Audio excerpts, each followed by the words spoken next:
Saudara-saudariku, salam sejahtera bagi kita semua. Kembali dengan saya Romo Abba di sini. Saya baru selesai misa ketika mengambil video ini, dan pada hari ini saya ingin berbagi permenungan seputar sabda Yesus yang mengatakan, "Datanglah kepadaku, kalian semua yang letih lesu dan berbeban berat, aku akan memberikan kelegaan kepadamu." Beberapa waktu yang lalu ada orang yang datang kepada saya meminta doa karena dia mengalami sakit.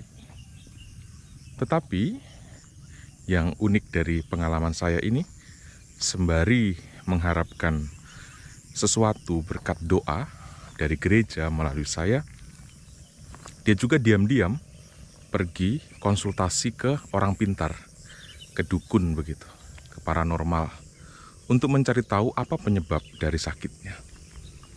Ya, ujung-ujungnya sang paranormal atau orang yang dikatakan pintar itu bilang, "Oh, di tempat di mana kamu kerja itu tidak baik. Di situ ada penunggunya yang dengan energi atau bagaimana menempeleng kamu sehingga kamu sakit." Begitu. Ya. Dia konsultasikan kesehatannya pada saya, tapi juga kepada orang yang dia sebut orang pintar itu. Saudara-saudari, saya harus katakan bahwa ketika kita mendua hati, atau ketika kita jalan di dua jalan yang berbeda, maka itu akan menyulitkan kita tiba pada titik tujuan yang sebenarnya.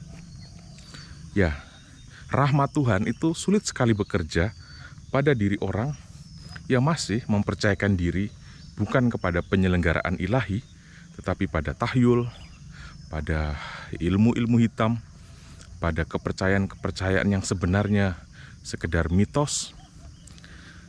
Sekali lagi, rahmat Tuhan itu sulit bekerja pada diri orang yang masih menyandarkan harapannya pada tahyul.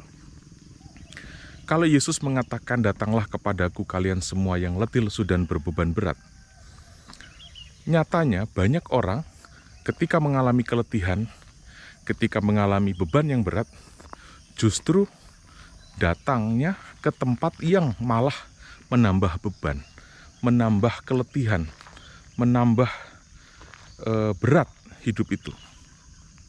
Tidak jarang misalnya ya, ketika mengalami keletihan hidup, banyak orang yang justru lari pada penghiburan-penghiburan yang tidak sehat, lari pada kemabukan, lari pada perjudian, lari pada persinahan, lari untuk mencari kelegaan yang sebenarnya justru menambah beban. Pertanyaannya, kenapa orang lebih gemar mencari solusi hidup pada sesuatu yang dia sangka akan cepat menyelesaikan persoalannya, yaitu menyangkut ketidaksabaran di sini. Kalau Yesus memanggil kita supaya kita datang kepadanya, maka di sana dituntut juga kesabaran. Proses, ya. Di dalam Yesus kita akan menemukan bagaimana keletihan, kejenuhan, bagaimana beban hidup kita itu bisa kita jalani dengan makna baru. Kalau sebelumnya kita menganggapnya sebagai beban, misalnya penyakit, kita anggap sebagai beban yang sangat membuat kita letih, maka Yesus akan menuntun kita untuk memberi makna baru kepada penyakit itu, sehingga kita mampu melihat sesuatu yang awalnya sebagai beban, tetapi malah sebagai sesuatu yang bisa kita persembahkan. Tetapi hal ini kita tidak akan temukan ketika kita mencari atau menyerahkan keletihan, kelesuan, beban hidup kita pada yang bukan Yesus. Kita malah diajak untuk cepat-cepat menyelesaikan persoalan yang ujung-ujungnya malah menciptakan persoalan baru.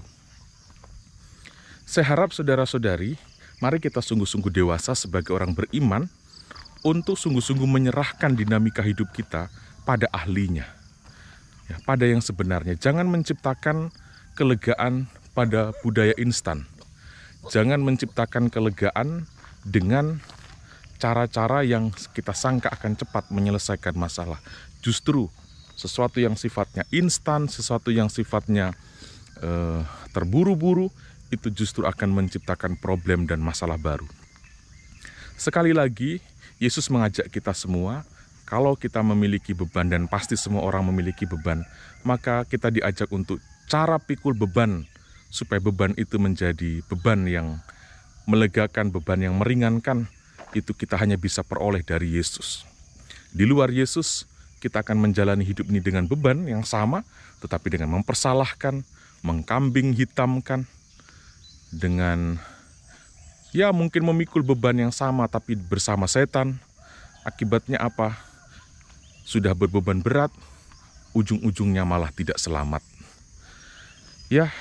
Kita mohon rahmat dari Tuhan bersama-sama supaya kita semua sebagai orang-orang yang pasti memiliki beban dalam hidup, yang pasti juga mengalami titik jenuh, titik keletihan, tidak salah melangkah. Mari kita bawa keletihan kita bersama Yesus dan di dalam Yesus, dan kita belajar bagaimana cara memikul keletihan, bagaimana cara menghadapi kemelut, menghadapi kejenuhan, menghadapi beban itu dengan cara yang benar.